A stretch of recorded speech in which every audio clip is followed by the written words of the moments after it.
Hello friends, welcome to Black in Marine Science Week. I hope you enjoyed that video. I thought it would be a beautiful way and most fitting way to start this beautiful week ahead of beautiful discussion, education, learnings, and ultimately engaging with beautiful humans from across the world where we are all passionate about these oceans. And so I'm here to talk about pursuing the unknown. I didn't grow up anywhere around the ocean. I grew up in Soweto, which is a landlocked area in Johannesburg, here in South Africa. So my first encounter with the sea, I must have been about 12 years old. And I just remember the incredible excitement of the moment, but I also remember the fear that was, as my mother told us to be very careful, sternly. All that meant was, when the water was at your ankle, you were doing great.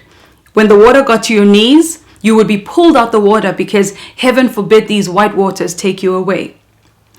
And so I grew up in a time where drownings were a very big thing, and drownings continue to be a big thing in Black and brown communities. And so there would always be stories that tell us why we shouldn't be there, that accompany watery expeditions. So we would be told of snakes that live in these waters, of ancestors and white waters, and people who got taken, who often never returned.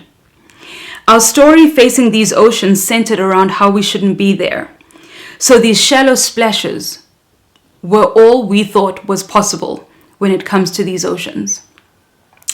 The idea that there was life that existed past these shallows is something that I never thought possible, something that had never crossed my mind. Fast forward to a few years later, I find myself in Bali. And while riding down to breakfast on my little bicycle, I hear a guy say, snorkel trip, snorkel trip. And of course I lean in. It's something that I'd always wanted to do. A little bit later, we all gather, we get onto the boat.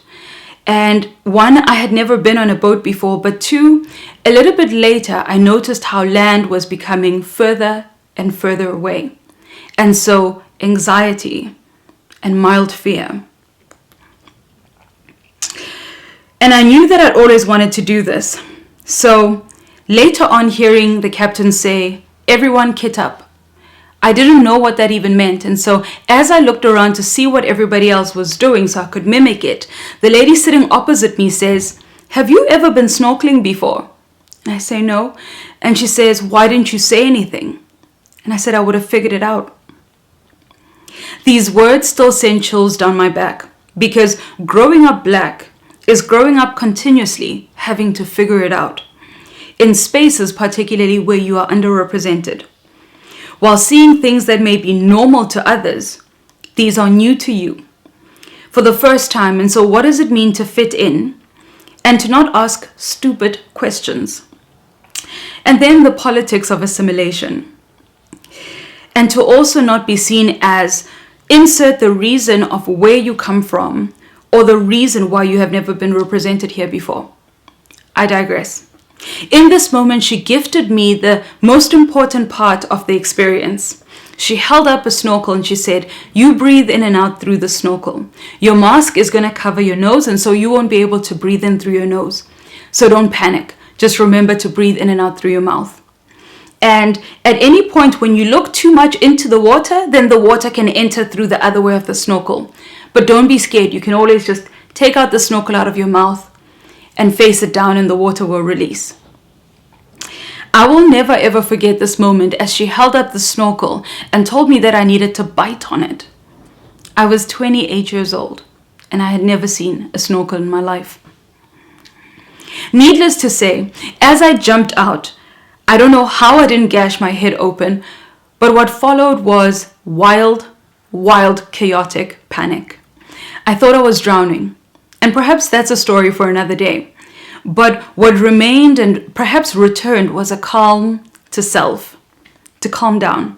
I knew how to swim, and so the moments that followed was awe. I could not believe the life that lived beneath these waters. And so a new world opened up to me, a feeling of home like I could have never imagined, pursuing the unknown. It's in this story, there are so many parts that I'm certain we can all relate to. Exploring something you've always wanted to do, the fear that follows, the idea that you can figure anything out because you've had to do this your entire life, the person who saves you, the fear that persists, but most importantly, the moment after this fear. What followed from here, for me, was a strong feeling of belonging in the sea that led me to learn how to scuba dive and later free dive, eventually becoming South Africa's first Black female freediving instructor. All of this led to a love, led by love. All of this led by a love for something I had never imagined possible for me, or even fathomed its existence. There were no predefined steps, only walking as best as you knew, or as best advised. Yet in all of it, there was no one who looked like me and who had walked this path before. And so my work came from the pain of always being the other whose existence and presence was less than everybody else's. The fight to be human while being the only Black person on the boat, as a guest, that is. So how do you get into marine science as a non-scientist? It is to start where you are, with what you have, with the resources that you have. We like to place perfection in our ideals of how we, beautifully and perfectly impact our communities. But I believe we start where we are. And so the idea of having enough money to make this experience perfect before you can live out the work that you are most passionate about is flawed for me.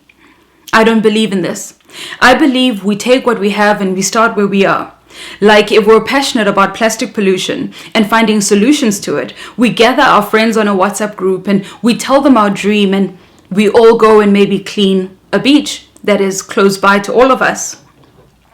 And maybe another time we place it on social media where we call on other people who are as passionate about this thing that we're passionate about. And maybe they also come together and we all do a bigger beach clean, having more impact, but also having more people that go back to their families and tell of this beautiful thing that you have just done. And so we go out again and another beach clean happens. And in paying attention to where we are, we find ways to access our communities. With plastic, I find myself continuously asking more questions, seeking to engage deeper than the daily narrative. And so I ask, how is it different based on where I come from? Like, is it as easy as saying, don't litter? And I know that this might be a trigger to all of you, so pause. I question how the system affects vulnerable communities, because there is a difference in how marginalized communities approach and access these layered challenges that we find in ocean conservation discussions. The system has always had a strong part at keeping incomplete narratives in play. And so we go deeper. Do we think our refuse systems are as effective in non-suburban areas where there is no waste management systems? And so however much people can gather the waste, it will always end up everywhere again. And yes, each of us can do beach cleans and grab the trash that we find in oceans, but how are we supporting the most underserved communities when we talk about plastic-free solutions and getting rid of plastic?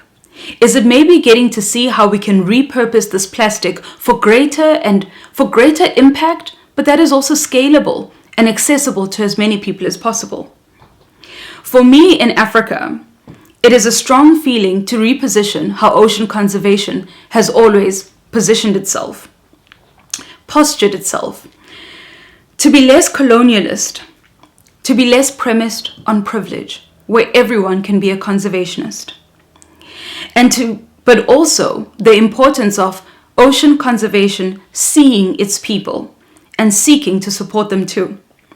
If we're still battling with bread and butter issues where people do not know what they're going to have for dinner, what commercially viable solutions can we come up with that raise the living standard of our fellow brothers and sisters while we eat at the bigger elephant of this plastic problem? And so for me, there's a continuous space of seeing the human end. How is plastic currently a better resource for these communities? So where I come from, it's so important to note how paper bags might be a hard ask when you have to walk a long way after you get off the taxi to get home. And so this paper bag might tear, causing a new problem. But also, how does the cost of the paper bag affect this community? How do we ease the transition for materials we think are better without asking marginalized communities to part with their hard-earned monies for seas they have never seen or experienced? And so reduce, reuse, recycle. Where I come from, we've always lived this way. Having gotten school uniform that was 2 to 3 times bigger than your actual size, and that meant that you would grow into it. And when the clothes got too small, you'd pass them on to the next sibling. The idea of continuously buying clothing was something that was not accessible because we probably did not have the resources to do that. But also when I look at plastic would always be reused over and over again, which led to a reduction in plastic. But also it would later be recycled or maybe repurposed. And that meant that when the plastic could no longer hold, it would be taken to a lady in the community who would manually sew a mat. These mats we would always use in rainy season because it would get muddy and these plastics didn't take work to clean and dry. Solutions. It is to see where you are and seek to understand what the catalyst looks like in order to get a stronger reception in your advocacy for behavioral change. It is to do this over and over again, not knowing what the answers are, but figuring it out as you go. And the more you speak your dream, the more you share your vision, people will rally around your dream and share it. And in this sharing, you begin to multiply. And once you multiply, partners will come on board to support and partner this vision too. It's an incredible thing how humanity likes you to show them what it is that you're trying to do. And so we show people what we want to see in the world by working to create it. However imperfect our efforts, it is to continue trying. And as people see and get a better understanding of your vision, they then can partner it. Barriers and access. I find the marine arena to be largely premised on privilege for success. Privilege showing itself as financial ability, connections to power, but also the historical context of race that still holds currency, particularly in these more niche careers. The story of Black people and water is incomplete. The current question of access and representation to ocean spaces is more by design and less by mistake. I like to look at my home country, South Africa. It was white-only pools, or pools that cost an amount in order for you to be able to access them. And where we were, my mother didn't always have money for the extra pool work or, for this play.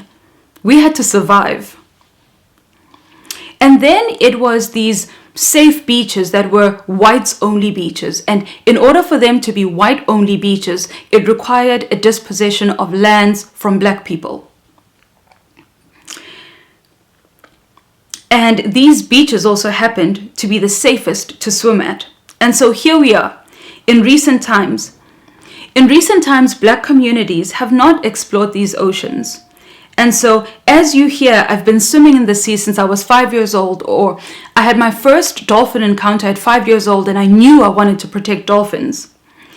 This is all new to you, but to everyone else in the room, it has been normal life for the last 20 years, even more. And this can lead to a level of insecurity in our existence.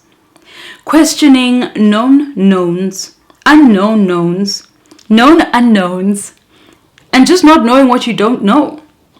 And this might cause fear and anxiety while amplifying the hard of existing in these undiverse spaces. And yet you must persevere and continuously go back and ask for context in a room where there are so many knowns that aren't textbook kinds of knowns. Barriers to entry show themselves in different ways, and I believe we need to continuously ask ourselves, how are we enabling undiverse spaces to remain as they are? What is the currency of keeping the status quo? And then what does it mean to value diversity and in turn challenge mindsets? Advocating for diversity because this is how we expand as humanity. It is the different backgrounds that we come from that allows us to lean into the genius of humanity, to create brilliant solutions to problems facing our natural world. Citizen science is another way to impact and work in conservation. It is to realize that yes, formal education is important, but so is Indigenous knowledge. And how do we bring this to the forefront? How Indigenous people have always lived. Aside from these communities having been the least contributors to carbon emissions, it is to tap into the joy of living in a minimalist way, vegan way, plant-based way, and to honor all of this and seek to partner from what worked, while simultaneously asking, what does it mean to release the Western ideals of success as we seek to save our planet? And so citizen science bridges the gap by affirming that we are all scientists at heart. By merely starting to ask questions that matter, observing, asking why that is, and looking at possible theories towards your solution, and hopefully arriving at an end that is satisfactory. It is this documented process that is important because partnering of this knowledge empowers both the local communities and those who may have greater resources, like money, to meet the end solution for change. We cannot create strongly impactful solutions while we hold big blind spots, or based on where we come from, or where we are positioned in society. This has been my journey, going deeper, recognizing that mine cannot only be surface exploration in the individual currency, while also recognizing that there is no way that these oceans can be saved without having all hands on deck. And so what does it mean to break down the barriers associated with accessing this ocean space? To create this access is also to allow an expansion of dreams. Growing up, I thought I could only be a lawyer or a doctor or a nurse, and no one told me that I could be a marine biologist or an underwater cinematographer, a filmmaker underwater. The Black Mermaid Foundation seeks to create diverse representation in the ocean arena by doing these snorkel excursions with local ocean-facing communities, focusing on the ages between 10 to 15 years old. All I knew is that I wanted to see more Black bodies on boats, recreationally wanting to come and enjoy these oceans. I wanted to see diversity in ocean-facing careers and in sports. I knew that the moment in 2016 on that snorkel trip could not continue, where you can only access this ocean once you have enough money to. And for me, it was at that 28 years old of age. And so what does it mean to bridge this gap so more Black people can access these oceans sooner? In hope that you can plant a seed that will bloom in its own time. And maybe, just maybe, when subject choosing comes around in schools, these here little ones will lean into that one moment, or those many moments that followed, that made the ocean theirs too. In Africa, I recognize that ours is different. And so when I think of ocean conservation, mine is not the water and the animals first. And again, pause, I know that this might trigger you. It is the people. Where I come from, people have always lived with nature. People have always lived with the land. And so what does it mean to honor this and observe it and see what we can learn from it? Believing that it is only people that can protect these oceans and all the life that lives in her. It is people that stop policymakers from making decisions that are unhealthy or not beneficial to our oceans. And so what does it mean to capacitate local ocean-facing communities so that they are key stakeholders when we talk ocean conservation, so that they are able to stand up for their own oceans too? We cannot care for something we have never seen before. And so what does it mean to bridge this gap? What does it mean to bring the people to her? To plant a seed in these little bodies, and one day, again, as they become presidents and policymakers and ordinary citizens, they will know to protect these oceans too, because these oceans belong to them too. Ownership and authority is a crucial path of this conversation. And so here we are towards the end. A girl who grew up in a landlocked Soweto, who was far from middle class, whose dreams were only as tangible as doctors, policemen, lawyers, who battled with the boxing of the human existence, what it meant to be a woman, what it meant to be a Black person, what it meant to be both, and to decide that you would not live in any of those boxes. I am reminded that the ocean is the safest place I have ever been. And in this freedom and liberation, I've learned these 4 things that I would like to share with you. 1, when you have an opportunity to learn something that your community has no access to, you have a responsibility to take your community with you, to open up the doors to this very same place. Because the scarcity mentality is what has always held Black communities from progressing, in addition to other things, systems, etc. And I say this fully aware that as we work to bring our communities with, we are faced with the hardship of our peers or people that come from more privileged backgrounds progressing in ways that could never compare to ours.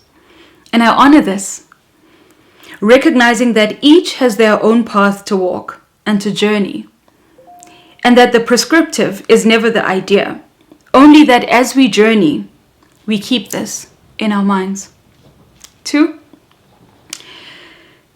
to be in undiverse spaces can be hard because its normatives has always looked one way. And now it must expand to recognize all the people that are coming into the space, and its normatives must expand to encompass and embody everyone, allowing for the space to be even more inclusive, more than diverse, so that we can all participate authentically and in all of our brilliance. It is to expand and to make the space for everyone else who has been previously excluded. And so, it is important that we have wisdom to discern what is worth fighting for, what is worth fighting to educate, and what is not. Holding space for our mental health too. What remains is our work in undiverse space, racially, gender, or class, is to expand the walls for those who will come after you. It is to make space for better and more confident expression, where those that follow you will pick up the baton from where you ended, to further expand for those who will come after them. 3, we have been taught about the fear of the unknown.